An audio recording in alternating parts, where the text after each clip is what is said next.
বন্ধুরা, একদম ঠিক শুনেছেন। স্বয়ং খান স্যারও বলছেন এটা কোনো সাধারণ চাষ নয়, এটাকে বলা হয় ইন্টিগ্রেটেড ফার্মিং মডেল। আজ আমরা প্র্যাকটিক্যালি দেখব খান স্যারের এই আইডিয়াটা কিভাবে মাত্র 1 বিঘা জমিতে কাজে লাগিয়ে আপনি আপনার ভাগ্য বদলে ফেলতে পারেন। এখানে আলাদা আলাদা কোনো কাজ নয়, সব হবে একসাথেই। এই 1 বিঘা জমিতেই হবে মাছ চাষ, দেশি মুরগি পালন, হাঁস পালন এবং পুকুরের চারপাশে কলা চাষ। সবচেয়ে মজার বিষয় হলো এই সিস্টেমে একটার বর্জ্য অন্যটার সম্পদ হয়ে যায়। মুরগির বর্জ্য মাছের খাবার, হাঁস পুকুর পরিষ্কার রাখে এবং পানিতে অক্সিজেন বাড়াতে সাহায্য করে, আর পুকুরের পারে হয় কলার বাম্পার ফলন।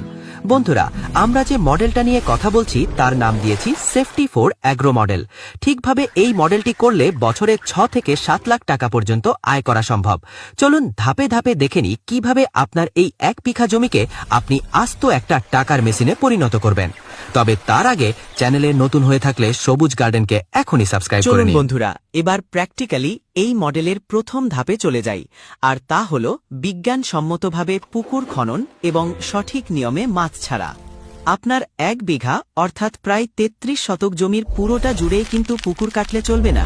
এর মধ্যে প্রায় 20 থেকে 22 শতক জায়গায় হবে আমাদের মূল পুকুর, আর বাকি 10 থেকে 12 শতক জায়গা থাকবে পুকুরের চারপাশের চওড়া পাড় বা আল হিসাবে।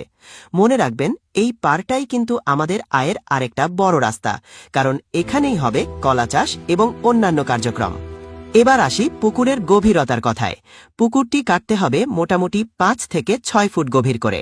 এর চেয়ে বেশি গভীর করার কোনো দরকার নেই, কারণ খুব বেশি গভীর হলে নিচের জলে সূর্যের আলো ঠিকমতো পৌঁছাতে পারে না, ফলে মাছের জন্য প্রয়োজনীয় প্রাকৃতিক খাবার বা প্ল্যাঙ্কটন তৈরি হতে সমস্যা হয়।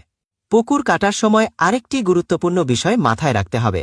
পুকুরের পাড় কখনোই দেয়ালের মতো একদম খাড়া করে কাটা যাবে না।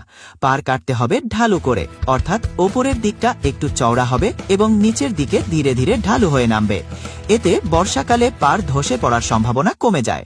পাশাপাশি মাছও এই ঢালু জায়গায় এসে সহজে খাবার খুঁজে পায়। পুকুর কাটা হয়ে গেলে পুকুরের তলার মাটি অন্তত 3 থেকে 4 দিন কড়া রোদে শুকিয়ে নিতে হবে। এরপর পুকুরের তলায় এবং পাড়ে পরিমাণ মতো চুন ছিটিয়ে দিতে হবে। চুন পুকুরের পানিকে জীবাণুমুক্ত করতে সাহায্য করে এবং পানির গুণগত মান একদম ঠিক রাখে। এরপর পুকুরে পরিষ্কার জল ভরতে হবে। জল ঠিকমতো জমে গেলে এবার আসবে মাছ ছাড়ার সময়। অনেক সময় সাধারণ চাষিরা না বুঝেই একসাথে অনেক মাছ পুকুরে ছেড়ে দেন, কিন্তু ইন্টিগ্রেটেড ফার্মিং মডেলে আমরা একটু বৈজ্ঞানিক পদ্ধতি অনুসরণ করব। পুকুরের জলের 3টি আলাদা স্তরের জন্য আমরা আলাদা আলাদা ধরনের মাছ ছাড়ব। জলের একদম ওপরের স্তরের জন্য ছাড়ব কাতলা এবং সিলভার কার্প, মাঝামাঝি স্তরের জন্য থাকবে রুই মাছ, আর পুকুরের একদম নিচের স্তরের জন্য থাকবে মৃগেল বা অন্যান্য কার্প জাতীয় মাছ। এভাবে আলাদা আলাদা স্তরের মাছ ছাড়লে তারা শুধু নিজেদের স্তরের খাবার খায় এবং একে অপরের খাবারের ভাগ বসায় না, ফলে মাছ খুব দ্রুত বড় হয়। এই 20 থেকে 22 শতক পুকুরে আমরা মোটামুটি 1000 থেকে 1200 পিস উন্নত মানের চারাপোনা ছাড়ব।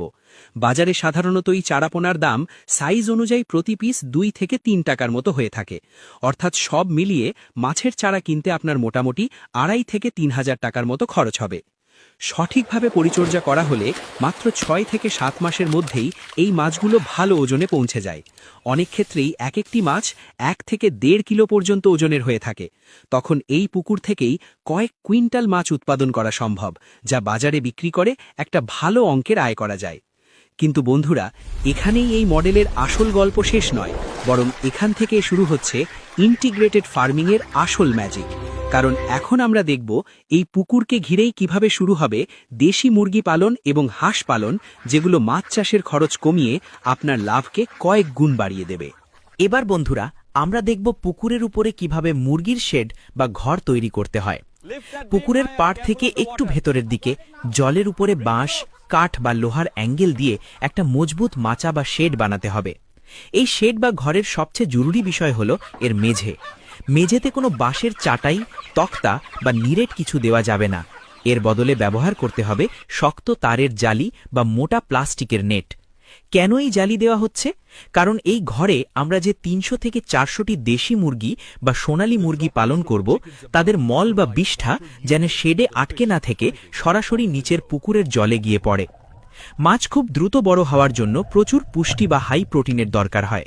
সাধারণ চাষিরা এই প্রোটিনের জন্য বস্তা বস্তা দামি কেনা খাবার পুকুরে ফেলেন, কিন্তু এই মডেলে আপনার মাছের খাবারের খরচ প্রায় 60 থেকে 70% কমে যাবে। মুরগির বিষ্ঠায় প্রাকৃতিকভাবেই প্রচুর পরিমাণে প্রোটিন, ক্যালসিয়াম আর নাইট্রোজেন থাকে। এই বিষ্ঠা সরাসরি মাছের জন্য একদম ফ্রি এবং পুষ্টিকর ন্যাচারাল খাবার হিসেবে কাজ করে।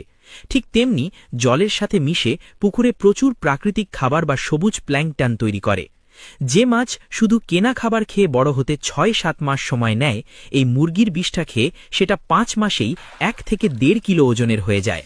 অর্থাৎ মাছের খাবার কিনতে গিয়ে আপনার যে বিশাল টাকা খরচ হতো, মুরগি সেই খরচটা পুরোপুরি জিরো করে দেবে। এর পাশাপাশি এই মুরগিগুলো থেকে প্রতিদিন যে ডিম পাবেন তা বিক্রি করে আপনার খামারের রোজকার খরচ খুব সহজেই উঠে যাবে। আর কয়েক মাস পর যখন এই মুরগিগুলো মাংসের জন্য বাজারে বিক্রি করবেন, তখন একসাথে 50 থেকে 60 হাজার টাকার একটা সলিড প্রফিট আপনার পকেটে আসবে। পুকুরে এতগুলো মাছ দ্রুত বড় হওয়ার জন্য প্রচুর অক্সিজেনের দরকার হয়। সাধারণ চাষিরা এর জন্য দামি এয়ারেটার মেশিন কেনেন, কিন্তু আমাদের এই সেফটি 4A অ্যাগ্রো মডেলে কোনো মেশিনের দরকার নেই। আমাদের মেশিন হলো হাঁস। পুকুরে আমরা ছেড়ে দেব খাকি ক্যাম্পবেল বা উন্নত জাতের কিছু হাঁস। হাঁস যখন সারাদিন পুকুরের জলে সাঁতার কাটবে, তাদের পায়ের মুভমেন্টে প্রাকৃতিকভাবেই জলেও প্রচুর অক্সিজেন তৈরি হবে।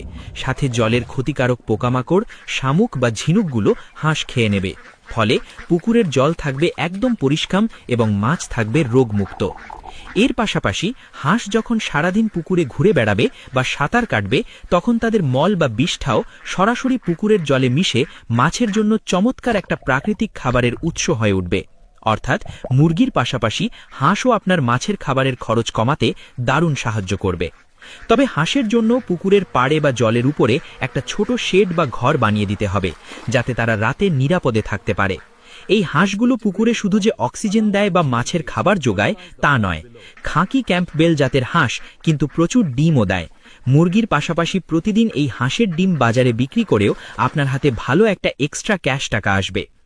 হাঁস আর মুরগির এই যুগলবন্দিকে আপনার পুকুর হয়ে উঠবে একটা স্বয়ংসম্পূর্ণ জায়গা, যেখানে কোনো কিছুই নষ্ট হয় না, বরং সবকিছুর ফায়দাই দিন শেষে আপনার লাভের খাতায় জমা হয়। এবার বন্ধুরা আসি আমাদের এই মডেলের একদম শেষ ধাপে, আর তা হলো পুকুরের চারপাশের চওড়া পাড়ের সঠিক ব্যবহার।